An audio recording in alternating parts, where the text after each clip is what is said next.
Welcome back to Pippi's house.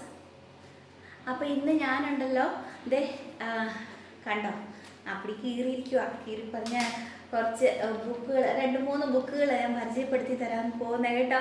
ഇത് കണ്ടോ, ഈ ബുക്കിൽ കീറിയൊക്കെ ഇരിപ്പുണ്ട്, അപ്പടി കുത്തി വരച്ചിട്ടിട്ടുണ്ട്. എല്ലാ വീട്ടിലും നിർബന്ധമായിട്ടും ഉണ്ടായിരിക്കേണ്ട 2-3 ബുക്കുകൾ ഞാൻ പരിചയപ്പെടുത്തി തരുന്നത് കേട്ടോ. അപ്പോൾ ഇതെന്താണെന്നറിയാവോ, ഈ കുത്തി വരച്ചിട്ടിരിക്കുന്നത് ഇതെൻ്റെ അടുക്കളയിൽ വെക്കുന്ന ബുക്കാണ്. എല്ലാ വീട്ടമ്മമാർക്കും, വീട്ടിൽ അടുക്കളയിൽ പണിയെടുക്കുന്ന എല്ലാവർക്കും അടുക്കളയിൽ നിർബന്ധമായിട്ടും ഉണ്ടായിരിക്കേണ്ട ഒരു ബുക്കാണിത്. എന്താണെന്നറിയാവോ, നമ്മൾ സാധനങ്ങൾ മേടിക്കാൻ പറയുമ്പോഴേ, ഇപ്പം നമ്മുടെ ചേട്ടന്മാരോട് സാധനങ്ങൾ മേടിക്കാൻ പറഞ്ഞു വിടുവാണെങ്കിൽ, മീൻ മേടിക്കാൻ പറഞ്ഞു കഴിഞ്ഞാൽ പോയി മീൻ മേടിച്ചുകൊണ്ട് വരും. അപ്പോൾ അവിടെ മീൻ മേടിക്കാൻ വേണ്ടി കടയിൽ ആൾ ചെന്ന് കഴിയുമ്പോഴേക്കും നമ്മളിവിടെ ഓർക്കുന്നു, അയ്യോ സവോള മേടിക്കാനുണ്ടായിരുന്നു, എന്നാൽ പിന്നെ ഫോൺ വിളിച്ച് പറഞ്ഞു സവോളയും കൂടെ മേടിച്ചുകൊണ്ട് വരണേ, ഓക്കെ എന്ന് പറഞ്ഞു.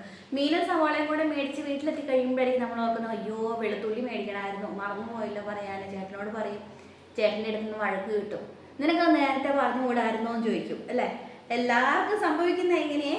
എന്നിട്ട് പിന്നെ അല്ലെങ്കിൽ പിന്നെ നമ്മൾ വിചാരിക്കും, പറയണ്ട വഴക്ക് കിട്ടും, അതുകൊണ്ട് പിന്നെ മിണ്ടണ്ട, ദേഷ്യപ്പെടും, അതുകൊണ്ട് പിന്നെ പിറ്റേ ദിവസം പറഞ്ഞു വിടാമെന്ന് വിചാരിക്കും. അപ്പോൾ പിറ്റേ ദിവസം പിന്നെ നമ്മൾ മറന്നു പോകും.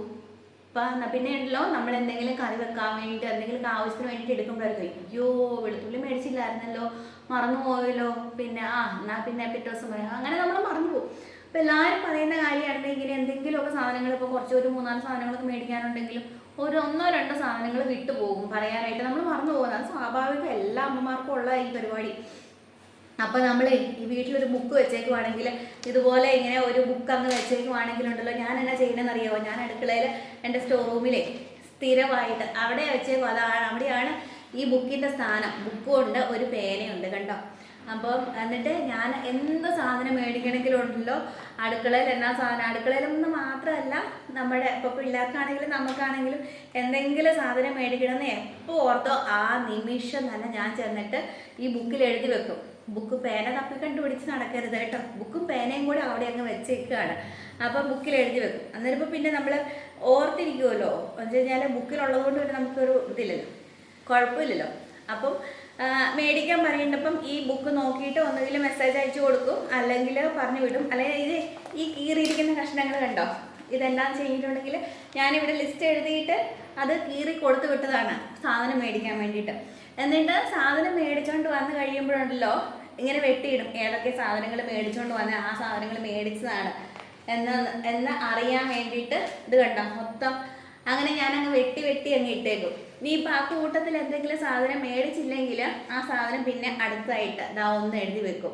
ഇവിടെ ഞാൻ എഴുതി വെച്ചിട്ടുണ്ട്, ബെല്ലം എഴുതി വെച്ചിട്ടുണ്ട്. അപ്പം അങ്ങനെ ഓർക്കുമ്പം എഴുതി വെക്കും. എന്നിട്ട് പിന്നെ വൈകുന്നേരം എപ്പോഴാണ് സാധനം മേടിക്കാൻ പോകണമെന്ന് വെച്ചോണ്ട് ആ ലിസ്റ്റ് നോക്കിയിട്ട് മെസ്സേജ് അയക്കുമോ പറഞ്ഞു വിടുമോ എന്തെങ്കിലും ചെയ്യും. പിന്നെ അതിനകത്ത് എന്തെങ്കിലും സാധനം മേടിക്കാത്ത ഉണ്ടെങ്കിൽ ഈ സാധനങ്ങളുടെ ലിസ്റ്റ് അങ്ങ് വെട്ടിയിട്ട് അടുത്ത സാധനങ്ങൾ മേടിക്കേണ്ട ലിസ്റ്റ് ഉണ്ടല്ലോ അതിനകത്തോട്ട് അടുത്തതിൽ അങ്ങ് എഴുതി വെക്കും. അപ്പോൾ അത് നമ്മൾക്ക് ഉണ്ടെങ്കിൽ, ഒരു ബുക്ക് ഉണ്ടെങ്കിലേ നമുക്ക് ഓർക്കുമ്പോൾ അങ്ങ് എഴുതി വെച്ച് കഴിഞ്ഞിട്ടുണ്ടെങ്കിൽ പിന്നെ ഒരു കുഴപ്പമില്ല. പിന്നെ നമ്മൾ മറന്നു പോയോ, ആ സാധനം മേടിച്ചില്ലല്ലോ, ഇനി എന്ത് ചെയ്യും എന്നുള്ള ഒരു വിഷമമൊന്നും നമുക്ക് വേണ്ട. മറവി നമുക്ക് എല്ലാവർക്കും ഉണ്ട്. അപ്പോൾ ഇങ്ങനെ ഒരു ബുക്ക് എല്ലാ വീട്ടമ്മമാരെ, അടുക്കളയിൽ പണിയെടുക്കുന്ന എല്ലാവരും അടുക്കളയിൽ തന്നെ ഇങ്ങനെ ഒരു ബുക്ക് സൂക്ഷിക്കണം കേട്ടോ. അത് ഒത്തിരി നല്ലതാണ്. പിന്നെ ഞാൻ വേറെ ഒരു ബുക്ക് പരിചയപ്പെടുത്തി തരാം. എന്താണെന്നറിയാവോ, ഇത് കണ്ടോ, ഇത് ഞാനിങ്ങനെ ഡീറ്റെയിൽ ആയിട്ട് നിങ്ങളെ കാണിക്കത്തൊന്നുമില്ല കേട്ടോ. ഞങ്ങളുടെ വീട്ടിലെ ചിലവുകളാണ് ഇത്. എന്നറിയാം, ഓരോ മാസത്തെ ഇപ്പോൾ ദാണ്ട് ഇവിടെ ഓഗസ്റ്റ് 2025, ഓഗസ്റ്റ് 1-ാം തീയതി ആയപ്പം ഇവിടെ ഓഗസ്റ്റ് 2025 എന്ന് എഴുതി വെച്ചു. അപ്പോൾ വീട്ടിൽ ആര് എന്ത് സാധനം മേടിച്ച് കഴിഞ്ഞിട്ടുണ്ടെങ്കിൽ, ഇപ്പോൾ ഒരു 5-10 രൂപയുടെ സാധനം മേടിച്ചതാണെങ്കിലും ഇന്ന് വാങ്ങിക്കുന്ന സാധനങ്ങൾ എന്തൊക്കെയാണെന്ന് വെച്ചുകൊണ്ട് അതിൻ്റെ ലിസ്റ്റ് ഇതിനകത്ത് എഴുതി വെക്കുക. ഇപ്പോൾ എന്തെങ്കിലും ഒരു സാധനം മേടിച്ചു, അരി മേടിച്ചു ഇത്ര രൂപ, അപ്പോൾ അതിൻ്റെ എത്ര രൂപയാണെന്ന് വെച്ചുകൊണ്ട് എഴുതി വെക്കും. ഓരോരുത്തരും ഇപ്പോൾ ആരാണെങ്കിലും, നമ്മളാണെങ്കിലും പിള്ളേരാണെങ്കിലും എന്തിനു വേണ്ടി എന്തെങ്കിലും പൈസ സ്പെൻഡ് ചെയ്തോ അത് ഈ ബുക്കിനകത്ത് എഴുതി വെക്കും. അപ്പോൾ നമുക്ക് മാസാവസാനം അറിയാൻ പറ്റും നമുക്ക് എത്ര രൂപ ചിലവായി, ഇത്രയും രൂപ എങ്ങനെ ചിലവായി എന്നുള്ളത്. കാരണം എന്നാണെന്നറിയാവോ, പലർക്കും ഈ 1-ാം തീയതി സാലറി ഒക്കെ കിട്ടും, അല്ലെങ്കിൽ 30-ാം തീയതി സാലറി ഒക്കെ കിട്ടിയിട്ടുണ്ടല്ലോ, ഒരു മാസം കഴിയുമ്പോഴേക്കും ഉണ്ടല്ലോ പൈസ എവിടെ പോയി എന്നറിയത്തില്ല. പൈസ അങ്ങ് ചിലവായി പോകും, ഒരു പോസിലുമില്ല. നമ്മുടെ അടുത്ത് പൈസ ഉണ്ടെങ്കിൽ നമ്മൾ എന്തായാലും ചിലവാക്കും, അത് മനുഷ്യൻ്റെ ഒരു ഇതാണല്ലോ. അപ്പോൾ മാസാവസാനം വന്നു കഴിയുമ്പോഴായിരിക്കും നമ്മൾ ഓർക്കുന്നത്, അയ്യോ പൈസ ഇല്ലല്ലോ, ഇത്രയും പൈസ എവിടെ പോയി, എങ്ങനെ ചിലവായി പോയി, നമ്മൾ എന്നതാ വാങ്ങിച്ചേന്നൊക്കെ നമ്മൾ ഓർക്കുവേ. അപ്പോൾ ഇങ്ങനെ എഴുതി വെക്കുവാണെങ്കിലുണ്ടല്ലോ നമുക്ക് മനസ്സിലാകും. കൂടുതലായിട്ട് എക്സ്ട്രാ നമ്മളെ വീട്ടിൽ സ്ഥിരം സംഭവങ്ങൾക്കല്ലാതെ എക്സ്ട്രാ എന്തെങ്കിലും കാര്യങ്ങൾക്കായിട്ട് പൈസ ചിലവാക്കിയെങ്കിൽ സൈഡിലായിട്ട് എഴുതി വെക്കും.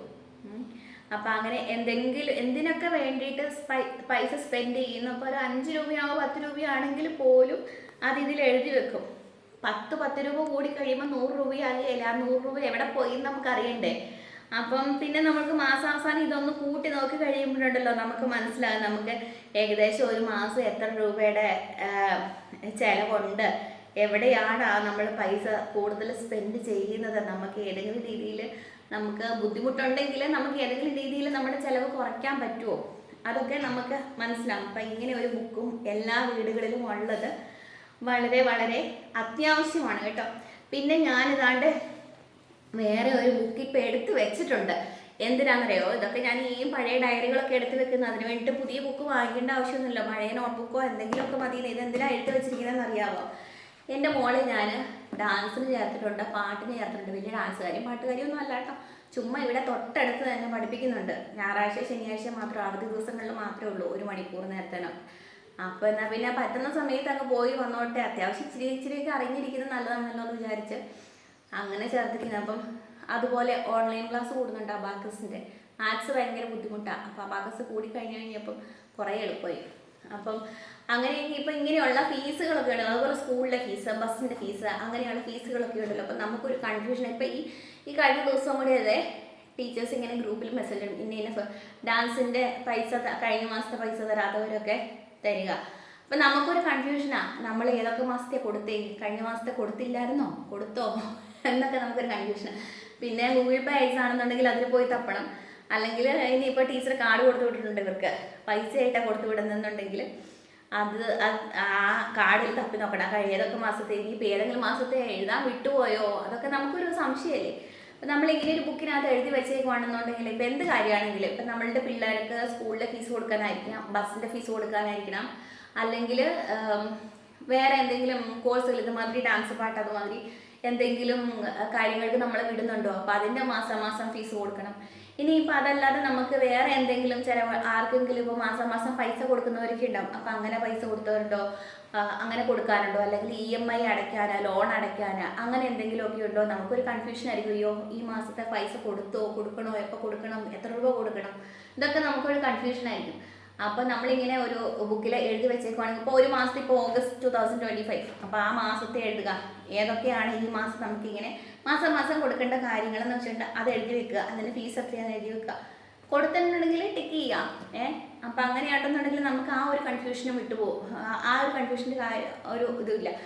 ചിട്ടി പൈസ കൊടുക്കാനുണ്ടോ, ലോൺ അടയ്ക്കാനുണ്ടോ, ആർക്കെങ്കിലും വേറെ ആരുടെയെങ്കിലും അടുത്ത് കടം മേടിച്ച് പൈസ കൊടുക്കാനുണ്ടോ, അങ്ങനെ എന്തെങ്കിലുമൊക്കെ ഉണ്ടെങ്കിലേ അതിങ്ങനെ സെപ്പറേറ്റ് ആയിട്ട് ഒരു നോട്ട്ബുക്കിൽ എഴുതി വെക്കുവാണെങ്കിൽ അത് ഒത്തിരി നല്ലതായിരിക്കും. അപ്പം എനിക്ക് തോന്നുന്നത് എല്ലാ വീടുകളിലും ഞാനിത് പരിചയപ്പെടുത്തുന്നത്, ഇപ്പോൾ ഈ വീട്ടമ്മമാരുടെ മെയിനായിട്ട് ഒത്തിരി പേര്, എൻ്റെ കൂട്ടുകാരൊക്കെ ഒത്തിരി പേര് പറഞ്ഞേക്കാം സാധനം മേടിക്കാൻ മറന്നു പോകുന്നു, എപ്പോഴും മറന്നു പോകുന്നു.